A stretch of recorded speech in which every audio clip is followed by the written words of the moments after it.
जय हिंद दोस्तों। आरक्षण में सुधार के लिए जंतर मंतर पर तेजी से आंदोलन चलाया जा रहा है। साथियों, आंदोलनकारियों का स्पष्ट तौर पर कहना है कि हम देश में आरक्षण की व्यवस्था को खत्म करना नहीं चाहते, बल्कि आरक्षण में सुधार चाहते हैं। उनका आगे ये भी कहना है कि हमारे देश में जो आरक्षण है वो जाति आधार पर नहीं, बल्कि आर्थिक आधार पर लागू होना चाहिए।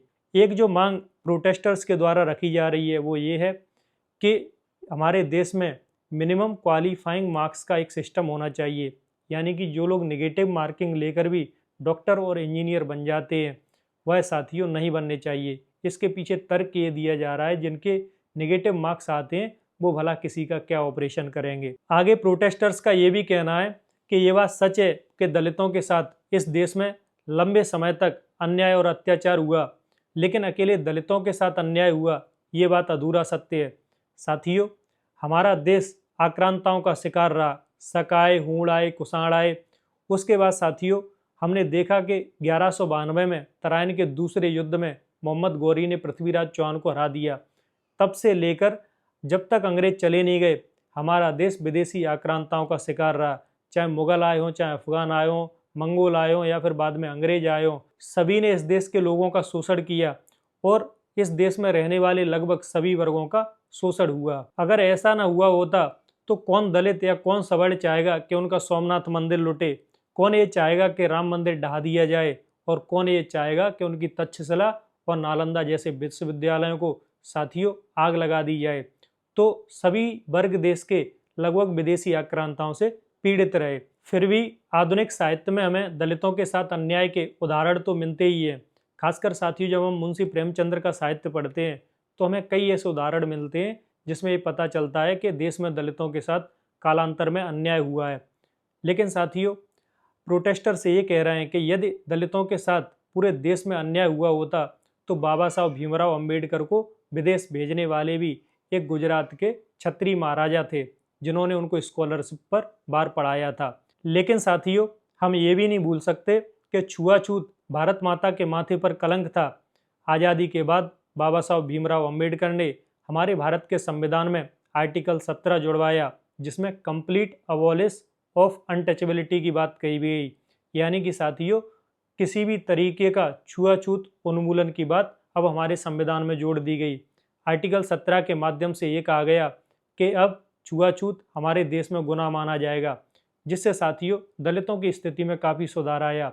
इसके बाद 1989 का हरिजन एक्ट आया, यानी कि SC/ST एक्ट आया, जिसमें साथियों सामाजिक समानता की बात दलितों के लिए कही गई। जब 1950 में हमारे देश का संविधान बनकर तैयार हुआ तो बाबा साहब अम्बेडकर ने इसमें आरक्षण की व्यवस्था जोड़ने की बात कही ताकि दलितों का उत्थान किया जा सके और दलितों को समाज की मुख्य धारा में लाया जा सके।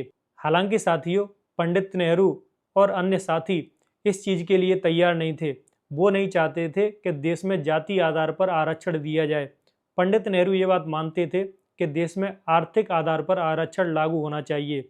इसका मुख्य कारण ये था, नेहरू ने तर्क ये दिया था कि देश में 1909 में पार्लियामेंटो एक्ट आए थे और साथियों उसमें मुसलमानों के लिए पृथक निर्वाचन की बात कही गई थी, यानी कि हिंदुओं का अलग चुनाव होगा और मुसलमानों का अलग चुनाव होगा। यह जो साथियों लकीर हिंदू और मुसलमानों के बीच में पड़ी थी, इसी ने साथियों बाद में 1947 में हमारे देश का विभाजन करवा दिया था। तो पंडित नेहरू कहीं ना कहीं चाय को फूंक फूंक कर पीना चाहते थे। वो जानते थे कहीं ऐसा ना हो कि दलितों और सवर्णों के बीच में एक ऐसी विभाजनकारी खाई पैदा हो जाए जो कभी पार्टी ना जा सके। इसलिए साथियों पंडित नेहरू आर्थिक आधार पर आरक्षण के समर्थक थे। लेकिन आर्थिक आधार पर आरक्षण देना कठिन था क्योंकि हमारे देश में लगभग 80 to 85% लोग अनऑर्गेनाइज सेक्टर में काम करते थे, यानी कि असंगठित क्षेत्र में काम करते थे।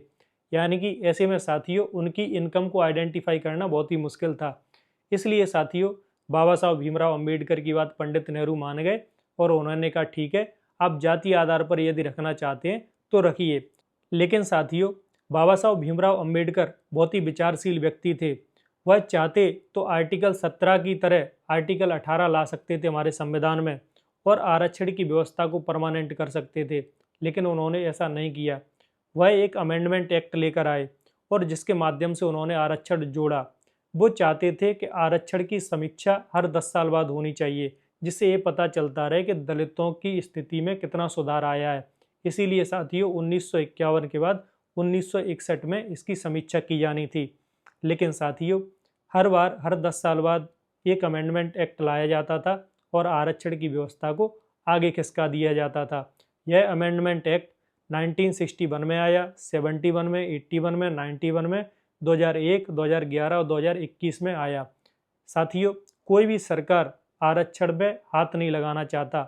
इसका क्या कारण है, वो इसकी चर्चा साथियों इस वीडियो में हम आगे करेंगे। जब हर बार एक अमेंडमेंट एक्ट लाकर आरक्षण को 10 साल के लिए शिफ्ट किया जाता तो साथियों हमारे देश में अगड़ी माने जाने वाली जातियों में साथियों एक असंतोष का भाव पैदा हुआ, एक विकलता का भाव पैदा हुआ और उनका ये साफ क्वेश्चन उठने लगा, क्या पिछले 70 साल में या 80 साल में हमारे देश में दलितों की स्थिति में कोई सुधार नहीं हुआ। और ये उनका जायज क्वेश्चन भी था। स्थितियां तब और गंभीर हो गईं जब SC/ST एक्ट का दुरुपयोग देश में देखा जाने लगा। जंतर मंतर पर बैठे आंदोलनकारियों का कहना है कि दलितों का हक कोई ब्राह्मण नहीं खा रहा, कोई क्षत्रिय नहीं खा रहा, कोई सवर्ण नहीं खा रहा, ना कोई OBC खा रहा। उनका हक उन्हीं के समाज के लोग खा रहे हैं जो पहले से सक्षम है। साथियों आरक्षण की व्यवस्था हमारे संविधान में दलितों को मुख्य धारा में लाने के लिए की गई थी, एक कम्युनिटी को मुख्य धारा में लाने के लिए की गई थी, ना कि किसी परिवार विशेष को। साथियों ऐसा क्यों होना चाहिए कि कलेक्टर का लड़का पहले से कलेक्टर है और उसका लड़का फिर कलेक्टर बने? ये साथियों न्यायपूर्ण वितरण नहीं है आरक्षण का। साथियों इसमें सबसे ज़्यादा रोचक तथ्य तो ये देखा जा रहा है कि जंतर मंतर पर कुछ दलित लोग भी देखने को मिल रहे हैं और वो कह रहे हैं कि इसका हक गांव गरीब किसान मजदूर को मिलना चाहिए, वो ना मिलते हुए देश में दलितों के अंदर ही एक क्रीमी लेयर पैदा हो गई है, एक मलाई खाने वाली लेयर पैदा हो गई है, वो बार बार इस आरक्षण का लाभ ले रही है। क्या इसकी समीक्षा नहीं होनी चाहिए? क्या इसका सुधार नहीं होना चाहिए? यह क्वेश्चन अब देश के सामने उठ रहा है। साथियों आरक्षण का लाभ दूर गांव में बैठे दलित, शोषित, वंचित और पीड़ित व्यक्ति को मिलना चाहिए। यही बात साथियों हमारे देश का सुप्रीम कोर्ट ऑफ इंडिया कह रहा है, लेकिन इसका लाभ देश के कुछ पहले से अमीर लोग उठा रहे हैं। लेकिन आरक्षण को लेकर देश की मेन स्ट्रीम मीडिया सस्ती TRP के चक्कर में या तो दलितों की भाषा बोल रही है या सवर्णों की भाषा बोल रही है। देश हित में क्या है और राष्ट्र हित में क्या है यह कोई नहीं बोलना चाहता। साथियों यह देश के सामने एक नाजुक स्थिति है। ऐसी स्थिति में साथियों जब जाति संघर्ष देश में होते हैं तो ऐसी स्थिति में बाहरी विदेशी एजेंसियां एक्टिव हो जाती हैं, चाहे वो अमेरिका की खुफिया एजेंसी CIA हो या साथियों पाकिस्तान की खुफिया एजेंसी ISI हो या ब्रिटेन की खुफिया एजेंसी MI6 हो। जितनी भी विश्व की खुफिया एजेंसी हैं वो कहीं ना कहीं साथियों एक फोड़े पर स्याही रखना चाहती हैं। ऐसे में साथियों हमें सतर्क रहने की ज़रूरत है और किसी भी तरीके से ऐसे देश में नाजुक पलों में हमें बड़े संभल कर काम लेने की ज़रूरत है। हमें दोस्तों एक ख्याल रखना चाहिए कि आपसी भाईचारा, सौहार्द और समरसता हमारे देश की खंडित नहीं होनी चाहिए। हमें राष्ट्रीय एकता का ऐसे पलों में परिचय देना चाहिए। दोस्तों हमारे पॉलिटिकल सिस्टम की ये मजबूरी है कि वो आरक्षण की व्यवस्था को टच नहीं कर पा रहे, क्योंकि उन्हें इसके पीछे बहुत बड़ा वोट बैंक दिखता है। साथियों इस देश में ST वोट बैंक की जो संख्या है वो लगभग 8% है और SC वोट बैंक की जो संख्या है वो लगभग 17% है अनुसूचित जातियों की। और साथियों जो OBC का वोटिंग परसेंटेज है वो 50 से 52% है।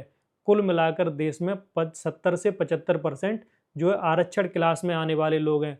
ऐसे में साथियों कोई भी पॉलिटिकल पार्टी आरक्षण को टच करना नहीं चाहती, क्योंकि उन्हें उसके पीछे बड़ा वोट बैंक दिखता है। शायद साथियों हमारी राजनीति में अभी इतनी इच्छा शक्ति पैदा नहीं हुई है कि वह बिना किसी वोट बैंक के लालच के इसमें सुधार कर सके। साथियों आप ही हमें कमेंट में बताइए, क्या आरक्षण की व्यवस्था की समीक्षा नहीं होनी चाहिए? क्या इसमें सुधार नहीं होनी चाहिए? यह साथियों अब आप ही को हमें कमेंट करके बताना है। फिलहाल साथियों इस अंक में इतना ही। जय हिंद, जय भारत।